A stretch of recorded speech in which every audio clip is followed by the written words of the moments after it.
आदिवासी पारधी समाजावर झालेल्या हल्ल्यांसंदर्भात विविध मागण्यांचं निवेदन पारधी समाज संघटना आणि विकास परिषदेतर्फे जिल्हा प्रशासनास देण्यात आलं आहे।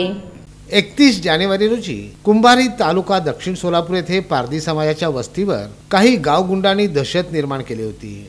पारधी समाजातील जवळपास 20 ते 30 घरांची तोडफोड केली होती। संसार उपयोगी वस्तू, उदरनिर्वाहाच्या वस्तूंची मोठ्या प्रमाणात नासधूस केली होती। त्यामुळे आदिवासी पारधी समाजाचे संसार उघड्यावर पडले आहेत। त्यांना तात्काळ आर्थिक मदत करावी व शासन दरबारी नुकसान भरपाई द्यावी, तसंच त्यांना कायमस्वरूपी पोलीस संरक्षण मिळावं यासाठी जिल्हाधिकाऱ्यांना निवेदन देण्यात आलं आहे।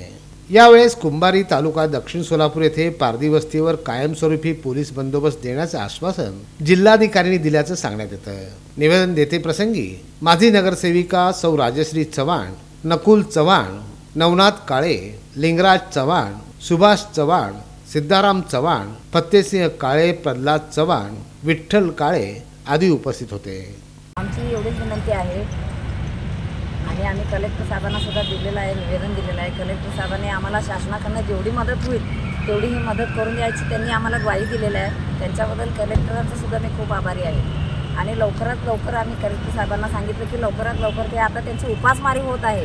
का तर त्यांची रिक्षा इतकी म्हणजे तुम्ही पाहिलं तर ते इतकं म्हणजे हे केलेलं नुकसान केलेलं आहेत ना, खूप नुकसान केलेलं आहे। आणि आमच्या ह्याच सोलापुरातच नाही तर पूर्ण आमच्या महाराष्ट्रात व प्रत्येक खेड्यापाड्यात पाडोमध्ये वारंवार हे असे अत्याचार होत आहेत। गावगुंडाकडून, इतर ह्याच्याकडून, गावगुंडाकडून तर होतच आहे, पण याच्यावर सुद्धा आळा घालावा एवढं मी सरकारांना विनंती करते।